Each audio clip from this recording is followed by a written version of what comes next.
Madaling araw po sa lahat. Ang itatalakay ko ngayon ay tungkol sa aking performance task sa APP.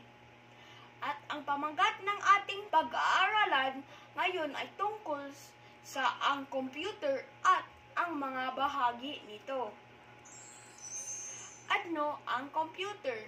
Ang computer ay isang elektronikong device na ginagamit upang mapabilis na magpaproseso ng mga datos o impormasyon. Binubuo ito ng hardware at software upang mapabilis ang maggawa ng mga gawain. Mga bahagi ng computer ay input devices, output devices, at storage devices. Input devices ginagamit upang magpadala ng data sa isang computer. Halimbawa ito ay mouse. Ito ang kumukontrol sa galaw o tinatawag na on-screen pointer na nagsaad ng gawain ng computer. May tatlong bahagi ang mouse. Una, left button. Pangalawa, right button. Pangatlo ay scroll wheel.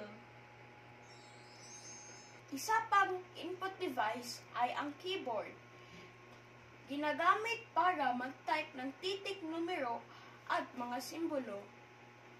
At camera o webcam, ito ay kadalasan ginagamit upang makita ang nais makausap sa video chat o video conference. Ginagamit din ito upang kumuha ng larawan. Output devices. Ito ay ginagamit upang makita ang resulta ng mga trabaho ng computer. Halimbawa ay ang monitor. Ito ay katulad ng telebisyon. Dito lumalabas sa pamagitan ng display ang mga impormasyon ng magagaling sa computer. Pangalawa ay printer. Ito ay ginagamit upang maimprinta o malimbag ang larawan o dokumento mula sa computer. Ikatatlo ay speaker. Dito lumalabas ang sound o tunog na galing sa computer. Storage devices.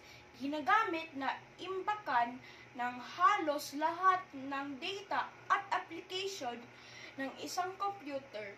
Halimbawa, hard disk, CD o DVD, ROM, RAM, at marami pang iba. CPU o Central Processing Unit. Ito ay utak ng computer at matagpuan ito sa loob ng system unit. Ito ang nagsasaad sa mga bahagi ng computer kung ano ang pangunahing gawain. Ano ang kahalagan ng computer? Ang computer ay isang mahalagang produkto ng teknolohiya. Nakakatulong ito sa pag-unlad ng bansa. Pinapadali nito ang ating mga gawain kaya mabilis tayo umunlad. Halimbawa na lamang, kapag tayo ay mayroong mga projects o kaya ay takdang aralin sa paaralan, mas napapadali tayong maghanap ng mga kasagutan. Kung ikaw ay may computer sa bahay, ano mo ito ginagamit? Kung mayroong akong computer sa bahay, gagamitin ko ito sa aking pag-aaral sa mga takdang aralin. Maaari din ako magsaliksik ng mga hindi ko pa nalalaman at manonood ng education video upang mas matuto pa ako. At maaari din akong manonood ng mga pelikula at makinig ng mga tugtugin, gayon din maglaro ng mga video games kung walang pasok. Mabuting dulot ng computer. Ang mabuting dulot ng computer ay ginagamit sa edukasyon at komunikasyon. Kalawa ay madaling ma-access ang mga impormasyon lokal at internasyonal.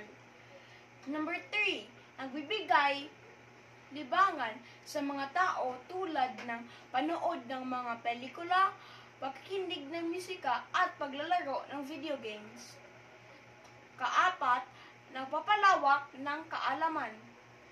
Ikalima, nagbibigay trabaho sa mga tao sa pamagitan ng online jobs. Masasamang dulot ng computer. Ang iba nagpapabaya ng mga pag-aaral dahil sa mga gamit ng computer. Diyan din madalas pumapasok ang addiction sa mga games tulad ng Dota, Roblox at iba pa. Madalas ding nagyayari na bukod sa oras na nauubos pati na rin ang pera sa paglalaro. Kaya mo ba mabuhay kung walang computer o gadgets? Oo o hindi?